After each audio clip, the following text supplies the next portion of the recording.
Ticket बंटवारा India की बड़ी समस्या है, वो 2024 की। पर टिकट बंटवारा पहले विधानसभा में कांग्रेस और बीजेपी के लिए कितनी बड़ी समस्या बन रहा है, इससे जुड़ा हमने सवाल पूछा। टिकट बंटवारे के बाद नेताओं में असंतोष से किस पार्टी को सबसे ज्यादा नुकसान होगा? और छत्तीसगढ़ कह रहा है 43% लोग कह रहे हैं बीजेपी को नुकसान होगा, कांग्रेस को 38% कह रहे हैं, जबकि मध्य प्रदेश में 52% कांग्रेस के लिए कह रहे हैं नुकसान होगा, और मध्य प्रदेश को कह रहे हैं, बीजेपी को कह रहे हैं 34%। मैं थोड़ा सा इस आंकड़े को लेकर मेरी आंखें थोड़ी सी और खुल गई।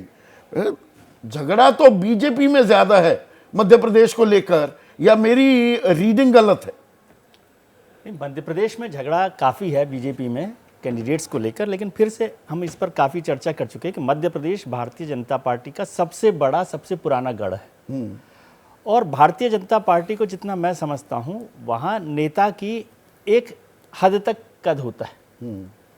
ज़्यादातर लोग पार्टी के साथ रहते हैं। तो ये जो कैंडिडेट्स का नाम आते हैं, बंटवारा होता है, वो शुरू में जब नाम अनाउंस हुए, दरवाजे में पैर अड़ा दिया है ना। हाँ, शुरू में होता शिवराज सिंह चौहान ने, नहीं, शुरू में हूं तो मैं ही मुख्यमंत्री, शुरू में मुझे ही देखना चाहते हो ना। जब अनाउंस होता है तब थोड़ा सा हंगामा होता है, क्योंकि जिसको नहीं मिल रहा वो तो नाराजगी दिखाता ही है, उसके कुछ 100 कार्यकर्ता ज्यादा है तो वो ज्यादा दिखाता है। लेकिन फाइनली चुनाव आते आते उसमें से 80% लोग, 90% लोग पार्टी के साथ खड़े हो जाते हैं। यदि वो 20% नेता नहीं खड़े हो रहे तब भी उसका कार्यकर्ता, 2 दर्जन विधायक ऐसे हैं जो ज्योतिरादित्य सिंधिया के साथ आए थे, लगभग 2 दर्जन, और उसको लेकर बीजेपी वाले भी नाराज हैं कि ये जॉनी कम लेटली ये आ गए, इनको क्यों दिया जाएगा। उनमें से 4-5 वापस चले गए हैं कांग्रेस में। तो ऐसा नहीं है, ग्वालियर चंबल संभाग में अच्छी खासी दिक्कत है। ये कह रहा हूं आपको कि नेता जा सकते हैं, कार्यकर्ता पार्टी के साथ कार्यकर्ता पार्टी के साथ, और इसलिए नुकसान वो कम दिखाई दे रहा है, क्योंकि और इसमें जो तीसरा आंकड़ा है राजस्थान का, वहां भी कि कांग्रेस को नुकसान होगा, 48% कह रहे हैं। भाई 4.5 साल से हम ड्रामा देख रहे हैं जी। अशोक गहलोत और सचिन पायलट में नालायक, निकम्मा, इन संज्ञाओं से भी नवाजा गया अशोक गहलोत द्वारा सचिन पायलट को। पर वसुंधरा और जो ये 4-4, 5-5 फाड़ों में बटी हुई है बीजेपी, और आपसे बेहतर कम ही लोग राजस्थान की राजनीति समझते हैं, तो वहां पर अगेन थोड़ा इस आंकड़े को लेकर मैं अचंभित हुआ। नहीं, मैं फिर भी अचंभित नहीं हूं। नहीं है बिल्कुल, क्योंकि वहां भी वही बात है। एक तो 4-5 ग्रुप नहीं है भारतीय जनता पार्टी में अभी राजस्थान में, एक वसुंधरा ग्रुप कह लीजिए, और दूसरा नॉन वसुंधरा ग्रुप है, एंटी वसुंधरा ग्रुप कोई नहीं है। और अभी जब सेकंड लिस्ट आई तो उसमें काफी कॉम्पनसेट किया गया वसुंधरा जी को, तो वो नाराजगी भी कम होगी। और यहाँ भी वही बात, आप सोचिए वसुंधरा जी 4 साल से नाराज चल रही हैं सेंट्रल लीडरशिप से, लेकिन क्या कोई ऐसा कदम उन्होंने लिया? सचिन पायलट की तरह से उन्होंने कोई फैसला किया कि अशोक गहलोत सरकार को गिराने का काम किया? मतलब भारतीय जनता पार्टी, अशोक गहलोत ने बोला। हाँ, नहीं, मैं ये कह रहा हूँ कि भारतीय जनता पार्टी को नुकसान पहुंचाने का कोई बड़ा काम वसुंधरा जी ने औपचारिक तौर पर या दिखाने के तौर पर नहीं किया है।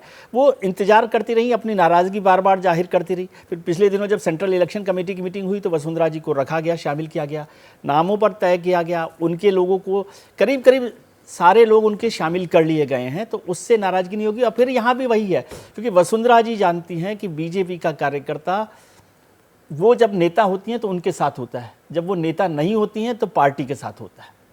यही नाराजगी, यही ताकत जो है ना, रमन सिंह जी को छत्तीसगढ़ में नाम नहीं बनाने के बाद भी चुप रखती है। यही ताकत शिवराज जी को चीफ मिनिस्टर कैंडिडेट नहीं बनाने के बाद भी पार्टी के साथ खड़ा रखने के लिए मजबूर करती है, और यही ताकत वसुंधरा जी को चुप रखने के लिए मजबूर करती है। भले ही वो अपने जो टेंट्रम्स हैं वो दिखाती रहें, लेकिन पार्टी से निकल कर नहीं जाएंगी, क्योंकि पार्टी आज कार्यकर्ता जो है वो पार्टी के साथ है, नेता के साथ कुछ हद तक है, 10% 20% हो सकता है, लेकिन पार्टी से और नेता में बहुत फर्क है। ये नेता को जिसको समझ में आता है वो ठीक से चल रहा होता है, नहीं होता वो चला जाता। जैसे ही घड़ी का काटा दोपहर 2:30 पे आए, बबीता जी का दिल सास बहू साजिश के लिए मचल जाए।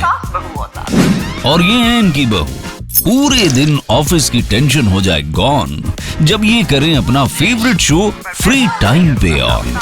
इनकी तरह आप भी देखिए अपना फेवरेट शो अपने टाइम पर, और डाउनलोड कीजिए ABP लाइव ऐप अपने स्मार्ट टीवी पर।